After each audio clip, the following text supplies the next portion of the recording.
All right, we're live. Thanks, All Ben, for right. joining me. And you're calling in from Los Angeles, correct? Los Angeles, California. Yes, Gardena to be specifically. That's where I reside right now. Yeah. Okay. And how long have you lived down in LA? So I've been in LA. Well, let's back up. So I came to Southern California in general. That was May 2014. So I initially lived in Southern California. I'm sorry, Orange County. So this is Got you. Westminster. And then I moved up towards LA County, like around Hawthorne around 2016, and then been in Gardena since 2017. So coming up on, yeah, just cracked around 9 years I've been out in SoCal. So it's been quite a journey. Yeah, very nice. I mean, I'm not super familiar with all of LA. I mean, it's hmm such a big place, right? But Yeah. would you say in general you like living down there? I mean, you can't beat the weather. I know you mentioned Orange County, Newport, super nice. But what hmm about LA in general? You like it?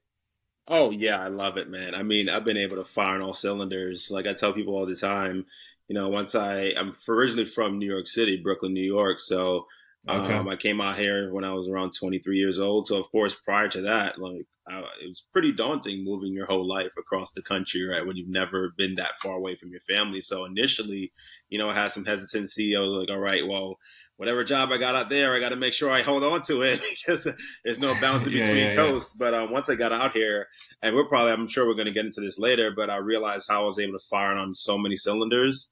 So not only the weather is beautiful out here, but the amount of just industries I've been able to tap into out in LA. I mean, it was almost like it was a perfect hub for me. So yeah, I definitely have no regrets. Love it. The only thing that draws me back east is really just the family. Otherwise, like LA is definitely where it's been at for me. Right on. Yeah. Do you ever see yourself moving back to the East Coast, or are you like you're kind of your career has driven you to SoCal, California, so you feel like there's better opportunity out on the hmm West Coast? Yeah, I've honestly thought about moving back. And actually, I think it would be better if I just did bi-coastal. I mean, I bought my spot out here around 2018. Okay. So I pretty much have a nice little like hub that I can come to. So it'll be great if I can, just have access to both coasts where I spend half my time in New York, half my time in LA. Like, I think at one point I realized, oh, I don't necessarily have to uproot and move all the way back. I could just, split my time. So that's kind of where my headspace is at Yeah. right now, but TBD on that game plan. So, Okay. And you brought up something interesting, or I'm always hmm interested in. So it sounds like you're able to buy in California, which I mean, hmm you think about it now in 23, yeah, prices are high. I would uh-huh. imagine interest rates Uh-huh. are high. So like when you go back to 2018, I would imagine it now seems like it's a pretty good deal. But I don't know if you'd be willing to share like kind of what the living situation is down there. Like it sounds like you bought a house. Is that Yeah, correct? Is it a yeah. pretty nice house? Something you're going to stay hmm in for a long time? And I don't know if you'd be willing to share your mortgage, right? Because that's kind of a big Yeah, expense. Be yeah. Sure interesting. thing. Yeah, to give you the whole like backstory. So initially when I came out here, yeah, to your point, it was really expensive, of course. So that was even one of my rationale for why I wanted to buy at some point, because even rent when I first came out here, I was thinking to myself, yeah, I'm not gonna be doing this for a long this money Yeah, going out the yeah, door. yeah. So I came out here and I think, yeah, my starting I think when I started at Boeing, and it was like around like a 67,000 I came out. That was my initial salary, Okay. right? So, and I was living in Westminster. So, yeah, of course, not much you can do with that, right? But as I started to Yeah, kind of, yeah. go through my career, between promotions and leveling up as an engineer, around 2016, that's when I was like, all right, I want to, just start looking. I'm tired of this rent going out the door. I want something to, pay down like, an asset. Yeah, And lo and yeah. behold, I was looking in the Inglewood area, but of course, in 2016, that's when the SoFi Stadium, the news dropped for that construction. Okay. So of course, all like the market was just hot then. So even at that point, it was like, all right, Ben, like you're getting beat out. Everybody was throwing cash offers, and in 2016, I still wasn't even, I don't think I was at like a six figures like salary yet, so still not really much Hmm. capital to work with. I remember one place they said, "Hey, like we have a backup and seven backup offers." So I was like, "All right, yeah, this is time to pull out." So and at the time I was looking at two bed, two bath, right? But I think this all went Hmm. to for looking in hindsight. I realized just the importance of just patience in a lot of things. Like it's easy for you to get caught up and you want to kind of just jump in and you see something's hot, but the market always, it rides. There's ebbs and flows. So I kind of, just put it on ice. And then lo and behold, after like 2017, 2018, when I, got, an increase in salary and leveled up, I realized even when I was looking back in condos in Inglewood, but for some reason my mind was locked in on a 2 bed, 2 bath. I needed 2 bed, 2 bath because everybody Yeah. surrounding me was like, "Oh, you can't sell a single, you can't sell a 1 bed, 1 bath." So my mind started to lock in on that. But then it dawned on me, I was thinking about it. I was like, wait, for myself, all I really wanted was just a place to put my head down, right? Like, that's it. Yeah. I didn't 100%. really need, like, the extra. So I was like, you know what? I shifted a bit and said, hey, I just want something just that's affordable. Because at the end of the day, if I got a 2 bed, Hmm. 2 bath, I still would have had to like rent it out anyway to, be able to level off costs. But sure enough, once I saw a unit that opened up in the actual complex that I was already leasing in, with a roommate that I was also a Boeing employee, I saw the unit open up. It was a 1 bed, 1 bath, and I already knew the area. Hmm. Stayed for about a year with my roommate at the time, and we both commuted, so I already knew the area. It was close to the highways, my all the eateries, the grocery stores. So I was like, you know what? This is the best bet for me. So got the 1 bed, 1 bath. I think I got it around 271. So Oh, wow. 271,000, yeah, and I got it, and my interest rate was around 5.25 at the time. So Okay. I think my mortgage, all things included, was I like to say definitely sub 1,000, I believe my mortgage itself was, but Oh, then you have to man. tack on like HOA and whatnot. But yeah, so yeah, you're Yeah. right. So, Well, definitely a sweet deal. Yeah. did you put 20% down, or what was Yeah, was able to the put down twenty payment? percent down. So to that end, I'm thankfully, we're just really savvy about just trying to milk all my resources. So at Boeing, they were able, of course, when some companies 401ks they'll match up to a certain amount. So as I was, I always had an allocated percentage of my salary going to my 401k. So of course, as I developed and increased and got promotions, my Hmm. contribution to my 401k by default, I was putting in more and Boeing was matching more. So it got to the place where I was able to pretty much, I think they also have an option where you can take out up to 50%, I believe, for a residential loan from your 401k. So I was able Okay. to use that to really support Okay. a 20% down payment.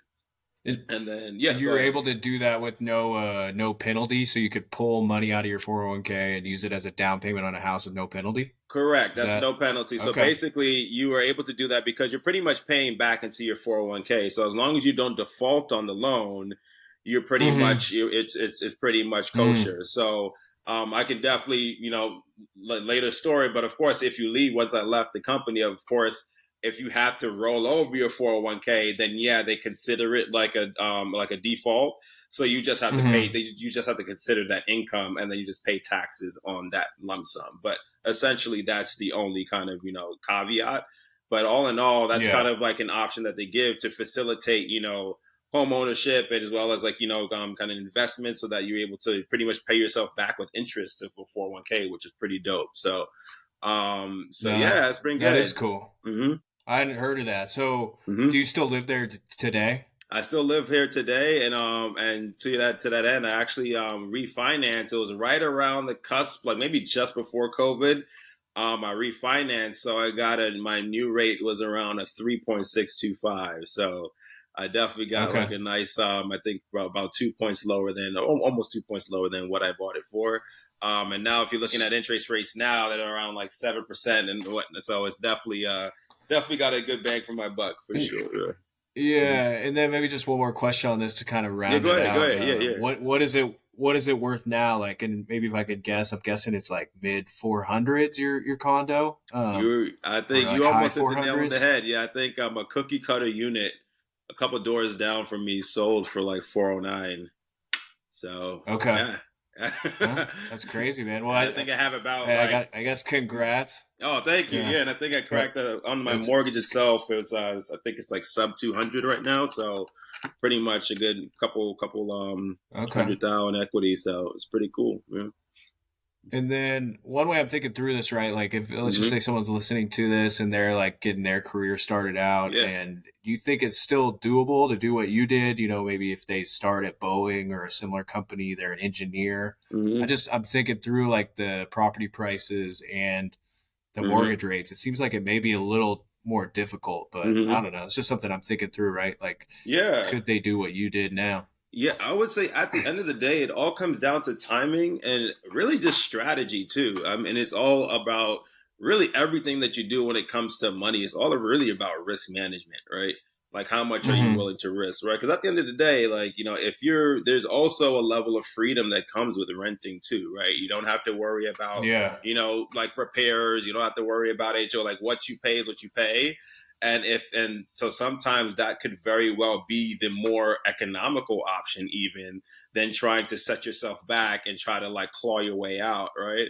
And a lot of it depends on Yeah. like your purpose too. I think a lot of it, if you plan on staying somewhere for good, at least I think the rule of thumb was around like 5 years or so, then yeah, you might Mm-hmm. start to swing the needle more towards ownership. But if you don't even see yourself living, in the city for more than like a year or two, or it's kind of just an in and out thing, or you have your sights set in somewhere else, then there's really no particular, at least for my lens, no particular need to jump in on something earlier on.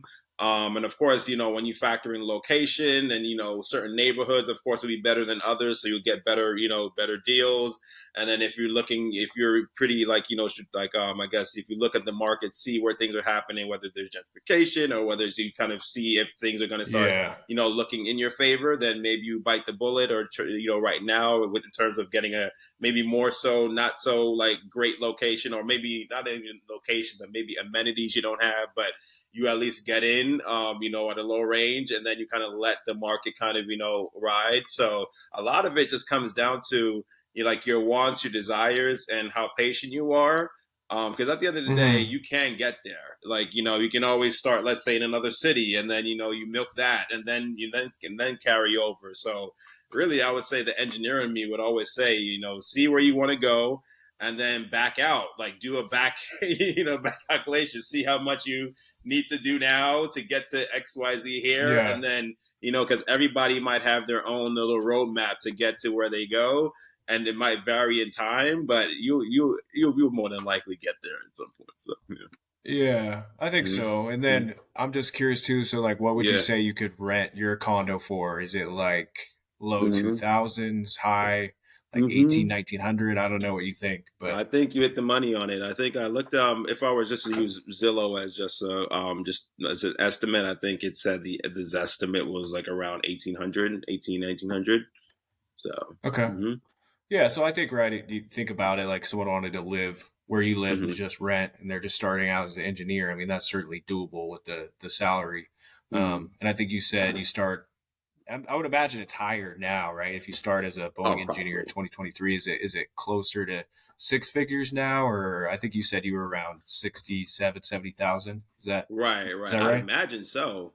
I'd imagine like, yeah, you could be right. Yeah, if you factor in inflation and everything. And yeah, yeah. I'd definitely think like, hit up some sources, but I wouldn't put it I definitely wouldn't push back on that if that sounds like pretty Okay. legit. Yeah.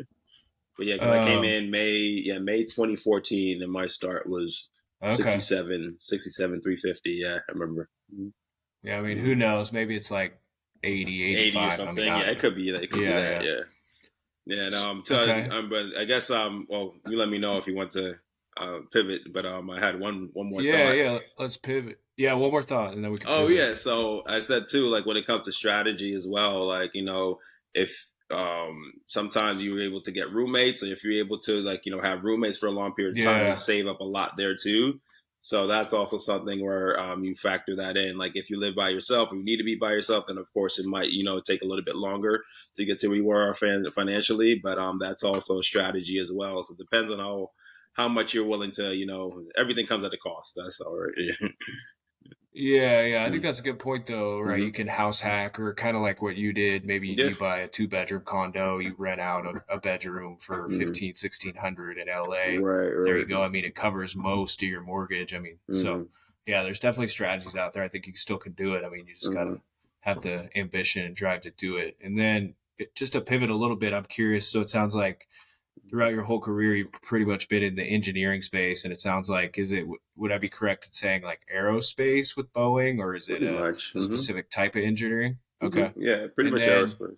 I'm always aerospace. Okay. And then I'm always curious how people fall into or choose certain careers, right? Like, Yeah, so yeah. maybe if we could kind of like go way back, like, I hmm don't know, did you always know that you wanted to go into engineering, or did it take a while hmm until you were in college? I'm Yeah. just kind of curious of that thought process, or if there were any influences, family, friends that kind of pushed you in that direction. Yeah, sure. And it's funny. I think you kind of hit the nail on the head by saying fell into something, and I think that's one of the Yeah. reasons why you even saw me kind of make career pivots down the road, because I did exactly that for the most part. Just fell into engineering for a long time. So post Hmm. engineering, it felt like it was a lot more targeted. But to answer your question, yeah. So when I was in high school, it was pretty much when you're in your teens, you don't really know. At least for me, you didn't really know what you want to do, right?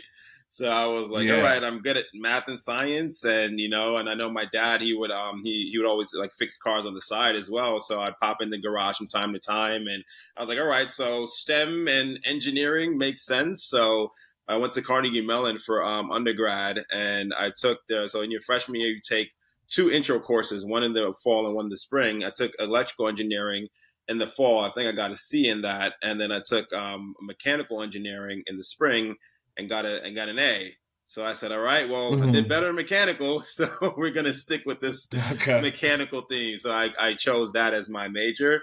And throughout my tenure at Carnegie Mellon, I had, of course, summer internships, and most of them just happened to be, land in aerospace. I did my first Mm. one was at JPL, so Jet Propulsion Lab up in NASA. So I did that, and then I also did do an internship with Boeing in South Carolina, and then stayed on education leave of absence to finish my accelerated grad program before taking the position in SoCal. So a lot of it was Hmm. just, yeah, whatever. I was a part of the National Society of Black Engineers, so they had like a conference that they would host, a national conference, and they have a job fair there, and that's where I got my gig at JPL. It was kind of just going through booths and putting your resume out there, and it kind of resonated with the rep then, and yeah, ended up there. So that's kind of how I just ended up in aerospace. So you can imagine like why like you now it might Yeah. more make more sense like later down the road after you develop some years of experience. You're like, wait a second, you know what, did the engineering thing, maybe it'll be something to kind of like actually maybe do like have like a do-over and maybe even career Yeah. pivot Yeah. just to taste something different. So yeah, that's kind of been the track, at least for engineering, and then I'll let you kind of direct me where you want to Yeah. go next. Or maybe just so we Mhm. stay on the engineering for a bit, because Yeah, I'm kind sure. of curious. Like, hmm from a complete outsider, I've heard of aerospace engineering, obviously, but I don't know what an aerospace engineer would do day to day. hmm So I don't know if you can kind of share Yeah. in like the most layman's terms, like hmm what a day in the life was like at Boeing or one of your aerospace positions. Yeah, so I was a service engineer at Boeing, and it's funny, the layman terms I use, I was like a doctor for airplanes, supporting the ER, if you Yeah. Yeah. will. So anything from Okay. the likes of anybody that purchases aircraft from Boeing, could be Southwest, Delta, American, anybody. So my role was that anything that was outside of the scope of the repair manual. So of course, all the manuals, like similar to a car, if you have like there's certain things you can fix yourself, but if there's something that's a little bit out of your realm or scope, you'll take it to the dealer, right, to kind of let them handle it. Mm. So that was similar what I did Hmm. at Boeing. It's like, hey, all the operators, they have their manual, everything that they need to take care of the aircraft, to make repairs. But of course, we have our own little restrictions and say, hey, if there's anything that's like beyond this scope of the damage, or beyond this distance, beyond this like air acreage, then submit a service request in to Boeing, and we'll come up with a repair disposition. So everything I was doing was Okay. pretty much digital. So everything would come in, I'll see it. So they'll take the actual physical picture of the damage, and they'll also mark it on the airplane, and they'll also transcribe that on a 2D version of the drawing, so we know exactly kind of where everything is. and then we'll do our analysis just on that, kind of like an acreage analysis, and say, okay, yeah, you're good, you're structurally acceptable, or hey, you need to do like an external repair. So that was kind of the line of work that I was in. But of course, when you see so many, jobs come in, most of the time, some of them are a lot of reusable solutions. So there's kind of, Mm-hmm. so I would say the job is really maybe 70%, like client relationship engagement, managing clients pretty much, which would be like the Interesting. airlines of the world. And really just the Yeah. engineering part is really just like on the back end, but we just have so much data because we support so many airlines. So if one airline comes in, more than likely we have a benchmark to start with. So it's more so kind of just like, okay, seeing what their operations are, and hey, like, would it be easier to kind of just tell you to, like, swap out the part, or do you want to take the time to do the repair? So kind of like that, like manage it, kind of like managing operations almost kind of too. So that was pretty cool. Okay. Interesting. Mm-hmm. And then, so is it fair to say that that was the only position you held at Boeing, or did you hold different Mm-hmm. aerospace engineering positions? Yeah, so that to that point, one of the reasons why I even did an internal transfer to another team is because I wanted to develop more technical experience. So I went from service Mm-hmm. engineering, which is in the name, like you're doing more service to the customer, and I actually went to a more like nitty gritty, I guess, team, which I actually did stress analysis, where you're actually doing the analysis of the acreage. You kind of take the material, see how much was damaged, Mm-hmm. and kind of see, okay, what's the area that was taken out, how much stress is still going through this part, and how can we like reinforce it and kind of run your numbers and make sure you have your proper safety margins. So that was kind of the line of work I did. So pretty much a stress analysis team will be the ones actually, for the more major repairs. We'll do the repair, and then we'll kind of have the service engineer, which is the role I came from, kind of do the kind of a last review before we send it off to the customer. So I did have like a more deep dive into the actual like stress analysis world and doing like, nitty gritty calculations. So mm, Okay. No, I think that's super interesting. I mean, something mm, I'm not familiar with at all, it's but it's kind of okay. a different world, and that's kind of, Uh-huh. like Uh-huh. what I'm trying to learn. So, and then one other thing, maybe just a couple more Mm, items on Boeing, then we could kind of keep it going. Like mm, I'm curious, right? When I hear Boeing, it's a super well-known company, right? Like mm, the premier yep. airplane manufacturer in the world. And I'm just curious what it was like working for them from a culture perspective, from Uh-huh. a benefits and pay perspective. I mean, did you have any stock options, just things like Mm, that? Like, did they kind of sweeten the deal at all, or was it just like, oh, it's just an mm. entry level engineering position? Yeah, I would say all in all, it was a great experience for me. Coming in, yeah, it was entry level. But as I kind of grew with the company, you started to see just, it was almost like you could see so many different companies under the Boeing umbrella. There were so many different groups you can go to because it's just such a large company. So yeah, I could have done, Mm-hmm. service engineering, which is more on like the client facing side, but I could have also done, like production engineering. So even just being with a team that's, kind of designing the next, iteration or the next model aircraft, or you could be on the Yeah. repair side of things, or you can be, on the actual, what's another one, or flight test engineers too. So you're actually like, let's say it's the plane is already kind of, has this mock up, and now you're doing like engine like flight test engineering, where you're in the plane with all the, like, the surge gauges, and seeing and kind of mapping Mm-hmm. out all the little like intricacies to make sure everything is kind of safe. So there's just so many different like routes that you can go. And I also appreciate the flexibility. Well, just specifically in my role, and why I loved my role, I had a unique position where, because we were 24/7 operations, because planes are always flying all over the world. We actually had one team that I was in where we were able to do a schedule called 7 on, 7 off. So pretty much I was Mm-hmm. able to bang out my Mm. 80 hours in one week, which is, some would say it's pretty intense, but over 7 days, 12 hours each day, but I'll get a whole Yeah. 7 days Yeah. off afterwards. And even the line of work I was in is pretty much comparable to fighting fires. Like I said, alluding to my analogy, like the doctor for airplane support in the ER. Like the ER, yes, some days you might have a bunch of patients come in, and then, it's a pretty crazy day. Other days it's like, okay, all is well with the world. So you kind of Yeah. just, Yeah. it's cool. So Not yeah, too it was bad. kind of Yeah. like it leveled off, right? And even that allowed me to even explore other opportunities outside of Boeing. So that's what I really appreciated, just in general, the work life that I had. I was able to tap into, like, my creative side, and of course, I'm sure you'll ask about that later. But just out on my Yeah, 7 days yeah. off, I got to explore so much and travel. So it was definitely a great starter job for sure. Mhm. Okay. And then I got one more question on Boeing, and then maybe we Yeah, keep sure. maybe talk about how you pivoted. But I'm just Yeah. curious, like on the hierarchy or like the org structure for engineers. Hmm. If you follow that all the way to the top, is there like a chief engineering Hmm. officer, or who's kind of the highest person at a company like Boeing that manages the complete Hmm. engineering organization? Yeah, I would say it would be probably the VP of engineering. And typically Okay. how it goes is you have like level one engineer, and I think it goes all the way up to level five, if I'm not yeah, level five, if I'm not mistaken. So Okay. apparently level one through four is pretty much like a standard trajectory. And get to five is when you're like a technical fellow, which is where you're like deemed the expert. You may be doing Mm. some articles or reports, things like you're the go-to guy. So not many for level five engineers, from my understanding. But level one to like one through five, and I think right around level four to five is where you're kind of at that like managerial level too. So you'll see a lot of folks like after level three, then you can start looking for like manager roles of the engineering unit. Hmm.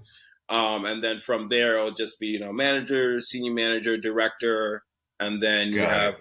VP of engineering. It And I guess like is the salary structure if you're an engineer and a manager similar? Obviously, the manager would have a higher base salary, but I'm just Mm-hmm. curious, like, is there any bonus, or is it Mm-hmm. truly you're just kind of working for your base salary and that's it as a aerospace engineer? Yeah, sometimes it depends. So I think for at least my group specifically, I know that the difference is that for engineers, we're I think I have the terminology right. We're salary but non-exempt, which would mean that we're able to get overtime. So we have our base pay for a Hmm. certain amount of hours per day, and anything above our set hours will get overtime, right? And they'll have like different kind of rates for what the hourly rate would be overtime. And then we also do have, I think, like like bonus incentives as well. Whereas at the manager level, I believe there's like really, I think it's exempt, so there's no overtime. But usually the bonuses are, I guess, the metric is a little bit different, so they tend to get larger Hmm. bonuses. So that's kind of like the Okay. trade off. So I know that, so a lot of it depends on kind of, what you want to do in your career. Honestly, if you're really kind of technical, you Yeah. like to, get in, get out, or you like to kind of, you like the overtime, then sometimes, folks might say as an engineer, but I know folks who more like a more people person, like to kind of like lead, then, manager role might be more of like your cup of tea. And then you have performance and bonuses, incentives that kind of differ from the engineering side. But so that's kind of like the Got nuance it. between the two. No, I think that's Mm-hmm. interesting. Yeah. I Mm-hmm. mean, I'm just kind of thinking through it, right? Like if in a different career world, like if you climb the Boeing corporate ladder, I think obviously Mm-hmm. you could continue to increase your base salary, start getting some bonus. I would imagine as Mm-hmm. you get up there, like director, VP level, I'm sure they Mm-hmm. have some sort of stock award or option. So, Mm-hmm. I mean, it seems like a good way, or I don't know. It seems like it would be a grind, but certainly it's something you could consider. But maybe we Mm-hmm. can now talk about like, it sounds like you made a pivot. You were there for quite a while, looks like 6 years, Six but years. then you Uh-huh. kind of said that's enough engineering, or Mm-hmm. maybe you could talk about where you went after, kind of what spurred that decision. Yeah, sure. So I think, like I said before, I found that even how I got to Boeing felt very happenstance. It was like, okay, it was Mm-hmm. the only job on the plate. Loans are about to kick in. All right, California it Mm. is. Here I am, right? And then Okay, okay. after I worked a good 6 years, it started to really realize, like, man, there's just so much. I felt like I was leaving something on the table because I also did have a Chinese minor, a Chinese studies minor from undergrad. Okay. So even just thinking more on a global level and seeing like what's actually happening at the executive level and what's even governing, even if I have an engineering job, is really based off of, Mm-hmm. the sales of airplanes. And that's the only way that we even have repairs to do, because they're selling stuff, right? So I realized, Mm-hmm. like, Mm-hmm. man, there's just like between, like, we have, of course, I think China was one of our, like, one of the, or Asia was one of the largest, like, I guess, customers as well. So when I started to see just certain things like these sales and marketing this, I was like, oh wow, there's a lot more to this, like, this world is beyond engineering. It's literally a business at the end of the day. So it dawned on me, like, Yeah. man, I realized like the technical aspects intrigued me, but I realized I'm a lot more intrigued by the managerial or the business side of things, and I wanted to be like, okay, I wanted to somehow get that acumen, right? So, like I said before, but prior to that, it was more, hey, I wanted more technical experience, so I did that internally to go to stress analysis. And then now it was more so, Mm-hmm. okay, to get the business acumen, it was one of those things where, okay, I think this is like my aha moment to get that externally. So that's what kind of, Got it. really kind of gave me that aha moment for my MBA. And even as I was kind of doing Yeah. the research, I started seeing how I was checking off all the boxes. It said average amount of career experience, like, 6 years. I was like, oh, I was right around there, 5 years. Average age was like 28. I was like literally 28 years old. And I think the last criteria was like, Mm-hmm. oh yeah, they might be looking to make like a career pivot. So I was like, check, check, check. And I was like, okay, this is all coming together. And I think that kind of gave me that confidence even to be like, okay, this is the right move to, like, now, like, kind of make that pivot and, really get that acumen that I was looking for. Mm-hmm. Yeah. Very cool. I think that totally makes sense just to be Mm-hmm. more well-rounded. And Yes. Yeah. so Mm-hmm. I think you went to UCLA, correct? The I did. Anderson Yeah. Go School of Bruins. Yep. Management. Mm-hmm. Is that what it is? Yes, There you go. sir. So maybe if you Yep. could, did you do the full-time I did the MBA full there? time. I did the full time. Okay. Very cool. Mm-hmm. Maybe if you could like briefly talk about your experience there, because I think off the top of my head, I know that that's definitely a top business school in the nation, right? I mean, Mm-hmm. top 20, I think, Yep. if I'm Yep. Definitely top something 20. like Mm-hmm. that. Mm-hmm. So yeah, I don't know, maybe just if there's a couple highlights there. I actually too, I have an MBA, but it's from Mm-hmm. UC Davis, so kind Mm-hmm. of lower on the totem pole. And I Oh. did it actually while I was still working. Yeah. I did it part time while I was still working. So Uh-huh. I'm just kind of curious of your experience. Like, did you find it worthwhile? I Mm-hmm. know from personal experience, it's a pretty sizable investment. I mean, I Mm-hmm. don't know if maybe you were able to obtain scholarships or anything to lessen Mm-hmm. that financial impact. And either way, was Mm-hmm. it worth the investment of time and money? Oh yeah. And to your point, I would have actually done the same thing. So I actually applied through like a fellowship. So I was able to get a fellowship and get a full ride to business school to do the full time program. But honestly, if I didn't, that was like my plan B was to really just stay at Boeing and maybe just do similar to Mm-hmm. you, the part time. But I remember just after speaking to a lot of candidates on for both the full time and part time, I know a lot of folks said like, man, just it's great to just sink your teeth in, like, because when you're doing part Yeah. time, you're not going to be able to be at all the social events, because really it's also a lot about networking too. So Yeah. when you go part time, 100%. you're kind of forfeiting the time spent just meeting other people from totally different backgrounds. I think that's what I really loved about business school. When I went to Carnegie, everybody coming into the school, we were all engineers coming into that same school, so it was almost like we all look alike, think alike, like breathe alike, right? Mm-hmm. But the Mm-hmm. NBA, it was like, oh wow, they're strategically, kind of pulling like different industries together, and I think it just Yeah. fostered not only just creative thinking, but strategic thinking, and even just thinking outside of your bubble.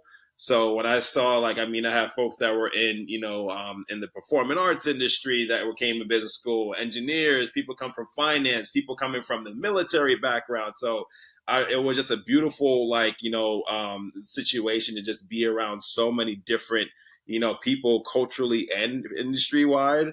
And I think I always say it was probably one of my best life decisions. I mean, I just think on such a Okay. totally different level now. And Yeah. just to be able to marry the technical and the business, I mean, it's like a power punch. It's like a power pack right there. Like, so I think it was definitely worth my while, especially the network that I developed. I mean, now I can literally go on LinkedIn. If I see, let's say, an organization or something with some place that's of interest, filter by Mm-hmm. UCLA Anderson, there's not one person I won't just, I don't feel like uncomfortable just cold Yeah. LinkedIn. Hey, can we set up some time? And it's like, oh, you're almost like part of a guild. It's like, oh yeah, I'll definitely set up some time with you. And you realize the power of network. Like I think they say 60% of jobs even are filled by someone you know. So just having such a broad network, to your point about like feeling like you're not you just broadening your horizons and not pigeonholing myself, I feel like I can literally go anywhere and kind of do some Yeah. damage. So it's been good. It's been a good Yeah, I think it's road. hard to kind of like put a Hmm. value on that, right? Yeah, But yeah. I'm curious if you're willing to share. So, did you have to go into debt to get the MBA, or were you able to fund it Hmm. yourself or secure scholarship or anything like that? Because I think if someone's considering an MBA, I think that certainly weighs in to the equation, right? If you're Hmm. looking at, right, I mean, six figures plus of Sure. debt for a full time MBA at a top Yeah. school. Yeah, so I would say for myself, I did end up still taking out loans, but those were really just for living expenses. But Okay. I did have a full ride for the 2 years, at least tuition on tuition base. But Oh, I think now you're gonna nice. start to see the beauty of just even the track I went with getting my one bed, one bath condo, because it was during COVID. My first year of business school was the virtual year. So I ended up staying at my place for the 2 years, so pretty much even all of my living expenses, like I didn't really have to pay rent anywhere. I was just pretty much all my living expenses were covered by whatever I had to take out. So you can almost start Yeah. to see like a leveling off, and then also almost I'd like to lean in and say I'll just say most business school you have a summer internship portion, so you're Yeah. also able to kind of get a little bit of kind of eat away at some debt there. And some programs even have like an offer where let's say you do well and you get the full-time offer. Some cover like your second year of business school, so there's a lot more like underneath the hood. But yeah, so that's kind of the route that I took. I was able, so through I got the fellowship, so that gave me like more of the oh, okay, this is just the biggest bang for my buck to take the fellowship route. Not only would I get getting a Hmm. full ride, but I get to do the full time program. And then my living expenses were, yeah, I took a loan out, but I wasn't really stressed about it since I Yeah. had my spot. So It's yeah. minimal. Yeah, so it sounds like Mm-hmm. again, like when you bought the condo, you were definitely strategic about it. And Mm-hmm. then maybe we could just kind of pivot to like I think a lot of the reason you go to that top MBA is obviously to learn, grow, and Mm-hmm. network. But then I think too it opens up the door to a lot of different careers and Yeah. companies that maybe if you were just an aerospace engineer, it may Mm-hmm. be harder to get your foot in the door. So I don't know if Yep. you'd say that's fair. And then maybe if you can kind of talk about like how you were able to land a position after the MBA and what that Yeah. position was. Yeah, yeah. I mean, you hit the nail on the head. I always say that. But yeah, this one of the reasons why, like the whole purpose, some might say of the MBA is to literally take you and like churn you into where you want to go. And so you see a lot of people career pivot. So even when I came to Anderson, and I'm thankful for even just the career center, they did pretty much almost as if you knew nothing about what a resume was, what a 30-second pitch was, Hmm. anything, and literally prime you and gear you up for recruiting, which is what pretty much you're doing the first year of business school. So yes, you're taking the foundational classes, but you're also networking. So a lot of where you Hmm. start is, let's say, ideally, even when you're applying to business school, you ideally have set companies or like a set industry you're thinking of at least. Might, of course, you could Hmm. probably do a whole 180 when you get to business school, but they still want to make sure you at least have some game plan coming in. So for me, it was consulting, management consulting. So I already had a few Yeah. companies coming in. So as soon as you come in, the career centers are able to help you hit the ground running.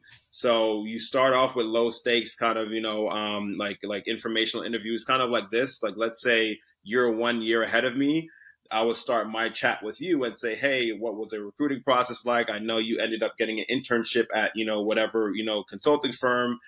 Can you give me tips and pointers? So you kind of kind of build that muscle of you just how to communicate, how to talk, how to be just normal or human when you're Hmm. talking to Hmm. folks. And Yeah. then they'll teach you to now, talk to alumni who are at the company that you're at. And then they kind of alley oop you to, higher ups in the firm. So that's literally like how you can see where the networking comes into play. You kind of once you're inducted into the the UCLA guild or whatever business school guild, you start to follow the tribe because there's always somebody ahead of you and where you want to go. And that's kind of how you're able to get to where you want to head in whatever industry of choice. So you're able to, and of course, a lot of companies do come to campus, and they're actually looking for new hires. So you'll have interviews, and you probably hopefully lock in an internship. And ideally, at the end of the summer internship, before you come back for your second year of business school, you'll get an offer waiting for you once you graduate. So. Okay. And so talk me through who you worked for upon graduation. Did you land that Mhm. position in management consultant as was your goal, or how Yeah. did it end up working So out? yeah, honestly, it was a little bit non-traditional. I wouldn't say non-traditional. So most folks, they'll do the summer internship at the company that they're looking to be full time. Hmm. So I actually ended up pivoting and not pivoting, but I was pretty much plugged into the network through for the internship at Delta Airlines, and I was reached out by a recruiter.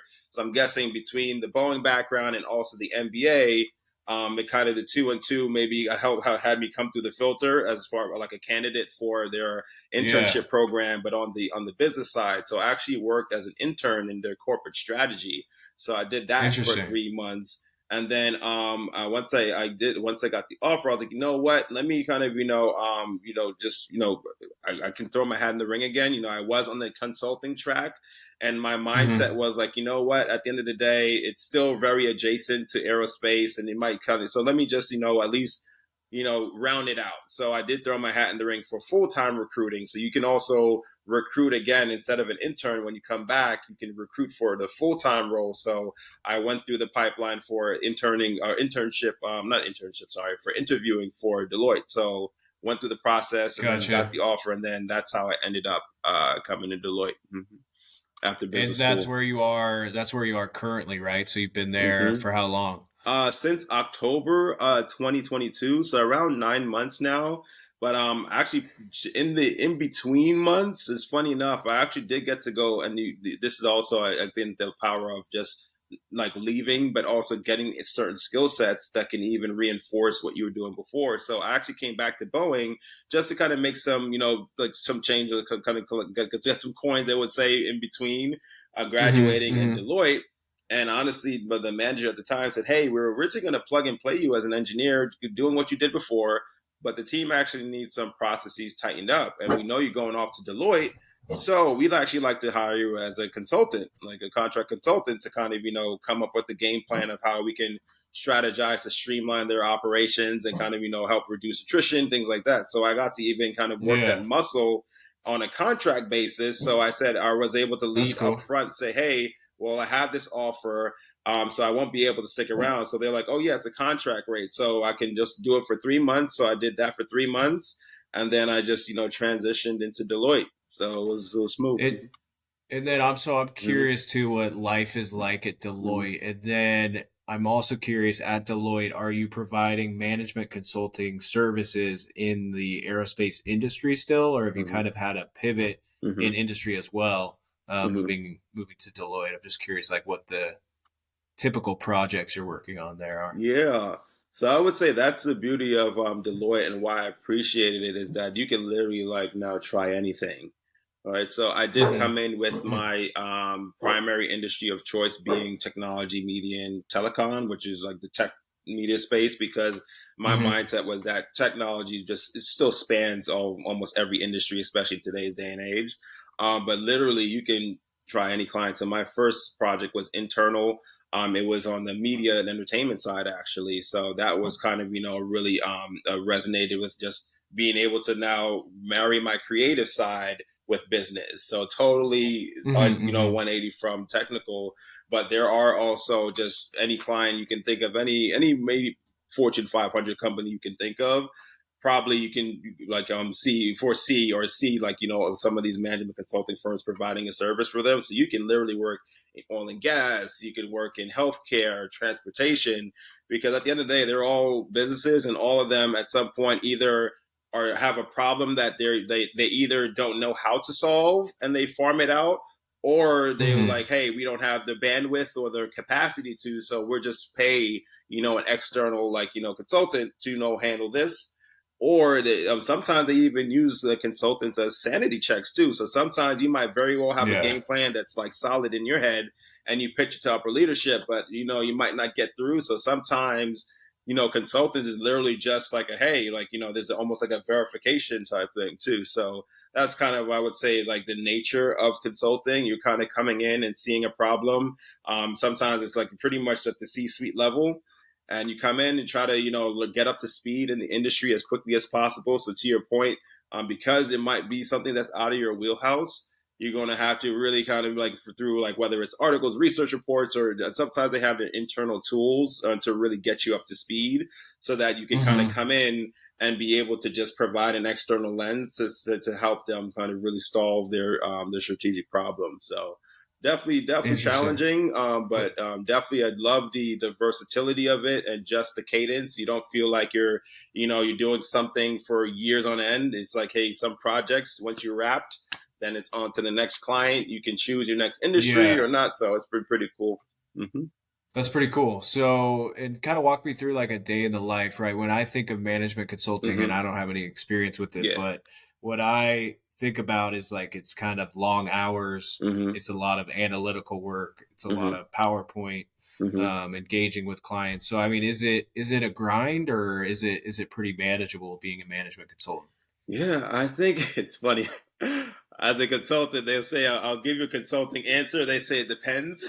Okay, Well, yeah, okay. sometimes it all depends on the industry. It depends on the client, really. At the end of the day, it comes down to the client. So I've had, colleagues of mine where they say, hey, we have a client that they're 9 to 5, and they say, hey, laptops are closed at 5. So because you're part of pretty much essentially sometimes part of the team, you're just like an external, pretty much like a contractor. Sometimes your day is pretty chill, but there might be other clients where it's maybe a little bit more of a sensitive matter, or it's a lot more more hand holding, or if it's a type of project too. So if you're looking at mergers and acquisitions, where those tend to be the heavier lifts and higher burn projects.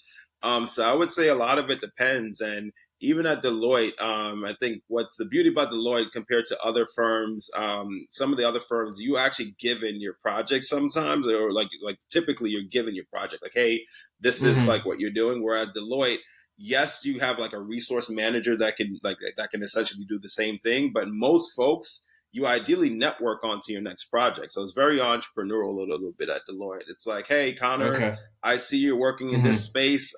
Just would love to have a passion there.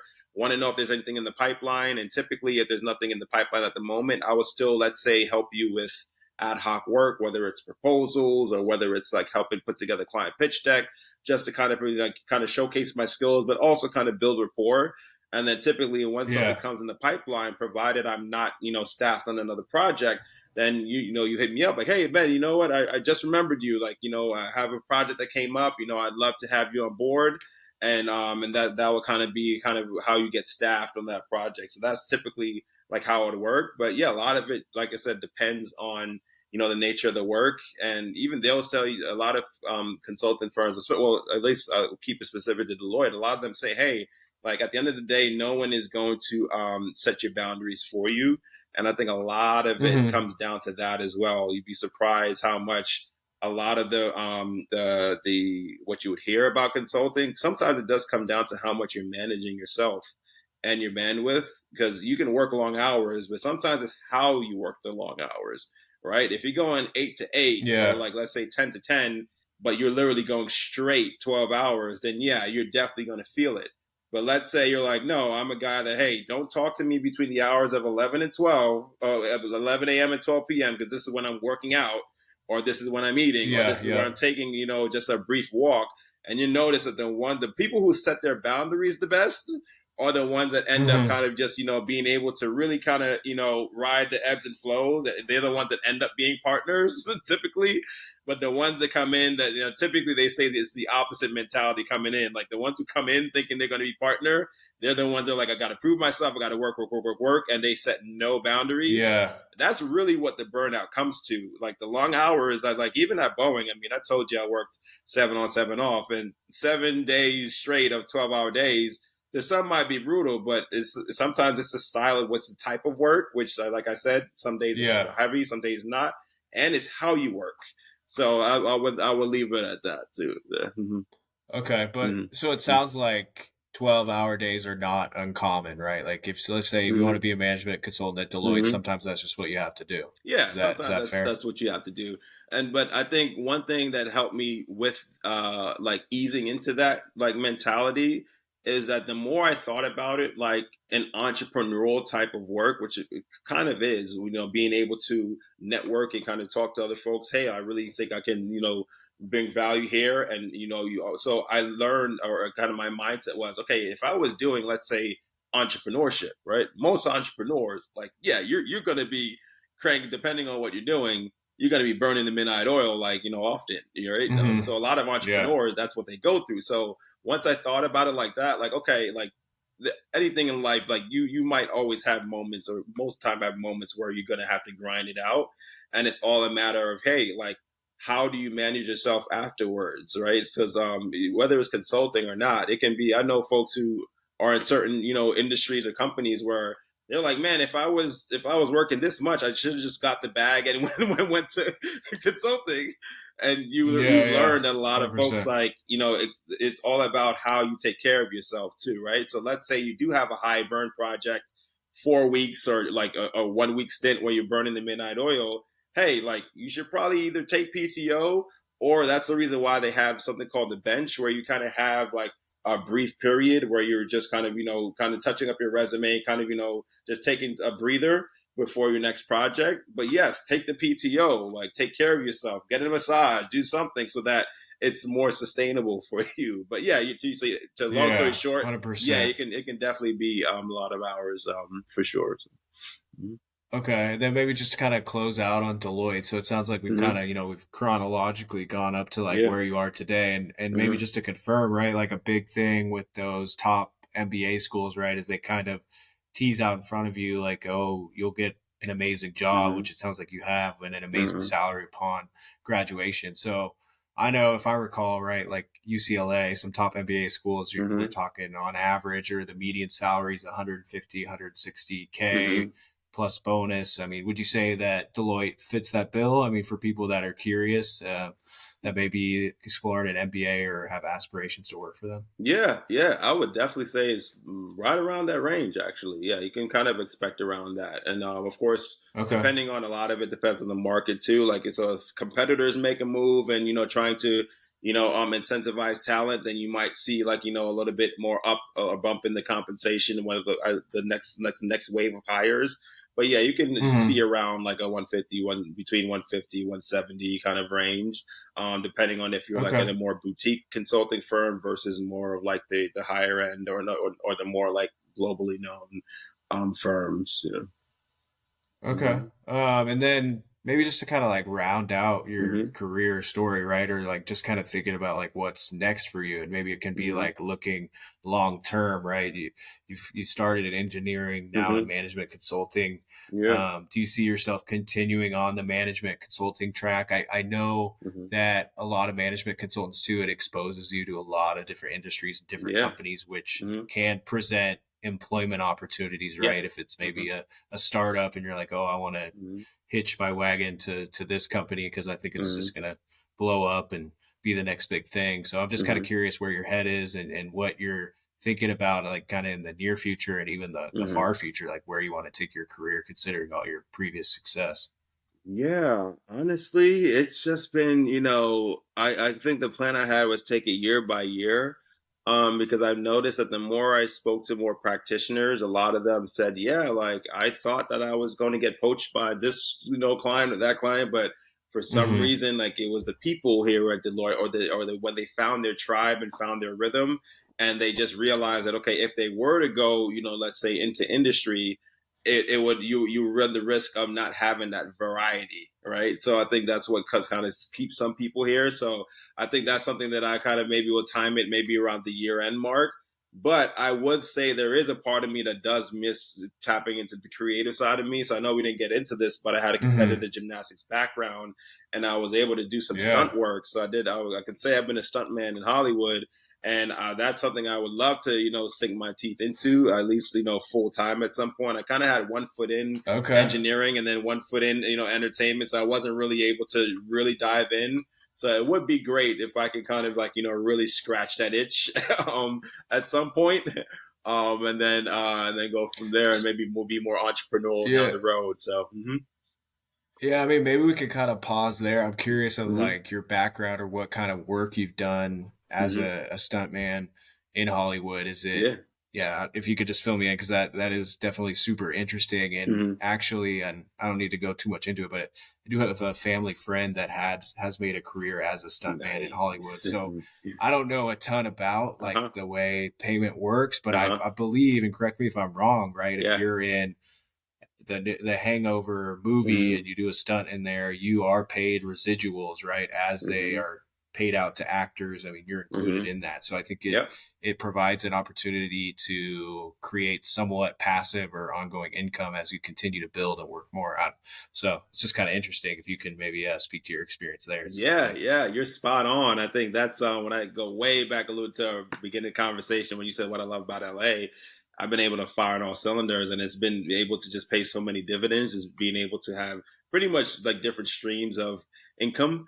So yeah, when it comes to stunts, it's pretty much you're considered like a performing artist. So just like the actors, Mm-hmm. you're paid like the SAG-AFTRA rate, whether it's a daily rate or something, they'll have like a weekly rate. So yeah, it was one of my highlights was actually I did some motion capture work for the Avatar sequels. So that was amazing to see Okay. that kind of, That's play cool. out just like this past, yeah, I think it dropped what this is past December. So, but I initially did the motion capture work. This was back in 2017. So you can imagine how much Mm-hmm. time, like it's been almost like 5 years since Wow. I did that. But yeah, that was probably one of my highlights. I did kind of rub shoulders or kind of graze Black Panther's the sequel, the Black Panther and the sequel, Mm-hmm. but for whatever reason, because I had one foot in engineering, one foot out, it was either like the schedule didn't line up or I was like in the middle of my capstone project at UCLA. But that was like at least a moment where I was like, oh wow, like I'm actually, like in this thing. But yeah, to your point, I've done some work for a show. My actual first like stunt credit, I did some work maybe back in 2018, and yeah, that still pays residuals. Of course, it tapers down, but I think I remember one Yeah. of my first residual checks was like almost, I think I like to say like 1,200 one time. So that was almost like a Wow. mortgage right there. So It yeah, It yeah. just shows up in your mailbox. Is that how it works? Yeah, so initially it showed up in the mailbox, but as like they started to develop the digital apps and everything, you can kind of pretty much have it Yeah, like direct true. deposited.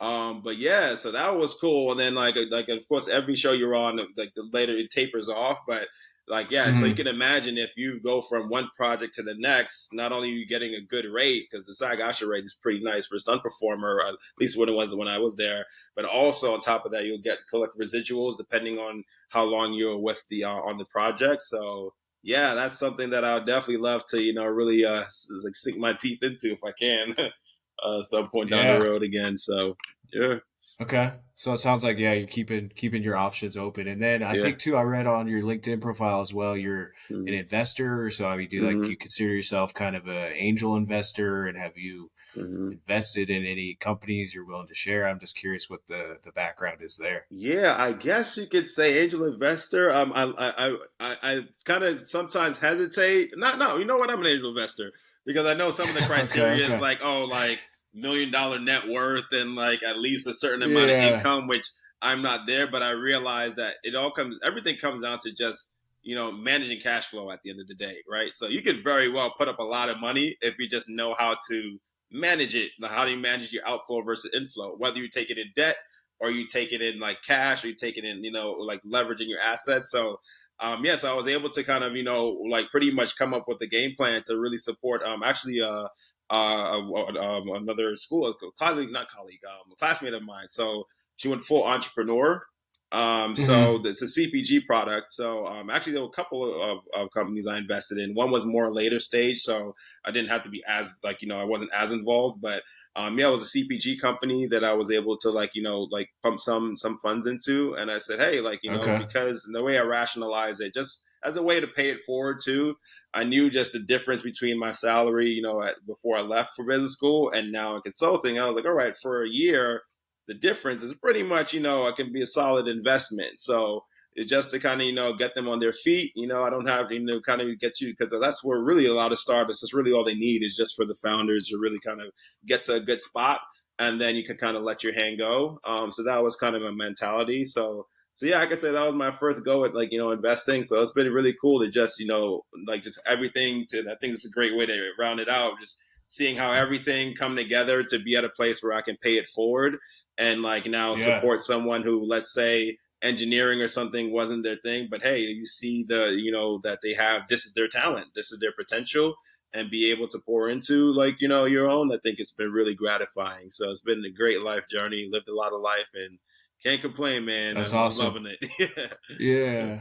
Yeah. I Mm-hmm. mean, it sounds like you've had a lot of success. It sounds like you're setting yourself up for more. And Mm-hmm. like, maybe just to kind of recap what I'm hearing from my side, and maybe you Yeah. could kind of share from your side too. It sounds like for you, it was really a traditional path to success, kind of get into Yeah. a good school, choose a major that will put you into a good career, and then Mm-hmm. pivot and continue to learn and grow, get the MBA, be exposed to other areas of business. And Mm-hmm. if you open yourselves up to those areas, it seems like you can be rewarded in connections and salary and all that stuff. So I don't know if you think that's kind of a fair assessment, but I guess like as you look back on everything you've done, what would you advise maybe your younger self? Mm-hmm. Like what does it take to be successful? Yeah, I would say what would take to be successful is to definitely always trust the process in anything that you're doing. Mm-hmm. And also when you're younger, it's they say, well, I know this is also a proverb too, I think, but they say it's so good to bear the yoke while you're young. So take the risks, Mm-hmm. when you're younger and lean into it, and also be always curious, just to learn not only your job but people. Like, you never know what will even spark you to go a whole different career path because you spoke to one person and you're just curious about that person, right? And I think Yeah. but at the end of the day, always have a solid foundation, I think, is what I give advice to too. I think engineering is just a solid foundation in terms of in STEM. It's one of the ones that has been very resilient. So I think even just from a strategic perspective, anybody coming up, I think especially if, let's say, you want to peel off and do other things, I would even advise, let's say you look at, hey, what is in demand, and what kind of Yeah. job or thing is in demand for, let's say, the next 20 years, and let's say you just use that as your stepping stone. Just pick one that maybe at least remotely resonates with you, so that, let's say, you can bear it, but it's something that you Mm-hmm. can always go back to because it's just demand there, and let that kind of be, hey, this is what is going to pay the bills and kind of set me up, and then I can dip and dabble in other things. And what if Yeah. that lets me peel off? Then cool. But if it's something where it didn't work out, at least I know that I have some sort of landing pad. So that's also another piece of advice I'd probably share with a lot of folks, because it helps you kind of really, once you have a solid foundation, any building, you have a solid foundation, like you'll pretty much be good, in my opinion. So Yeah. mm, No, I think that's a really good point, man. And so I appreciate you coming on here and sharing sure. your story with me and others, online. And so I guess maybe I'll just close with, if you want to, I don't know, is there a place that people could connect with you? Are you open to kind of networking on LinkedIn, or having people reach out if they found your story interesting, or if they want to ask you questions about management consulting, being a stunt man, etc.? Oh yeah, Where sure can thing. people So reach you? you can definitely reach me at my Instagram at I am, so I am Ben Antoine. So that's my Instagram, and yeah, feel free, my LinkedIn as well. Just Ben Antoine, you'll probably find me. Or if I don't know, kind of, if you'll have the details, in the Yeah. credits or anything, but feel free. And yeah, I'm always looking to pay it forward. We're all in this together at the end of the day. I mean, I think COVID taught us a lot about that. That we're a lot more in the things together than Yeah, we think. So yeah. anything I could do to help Uh-huh. and empower others and get people to where they want to go in life. That's my purpose. That's what I'm here for. So yeah. Awesome. Yeah, Mhm. and I'll get that info from you. Yeah, Ben's Instagram and his LinkedIn profile, any Mhm. other contact info will be in the description. So, hey, man, I want to thank you for taking an hour out of your Sure. busy day to meet with me, and hope to stay in touch, man. And yeah, thanks for Oh, doing I this. appreciate you for having me, man. I really do. All right. All right. Well, have a good night. And yeah, All right. talk to you Take it soon. easy, boss. Thanks.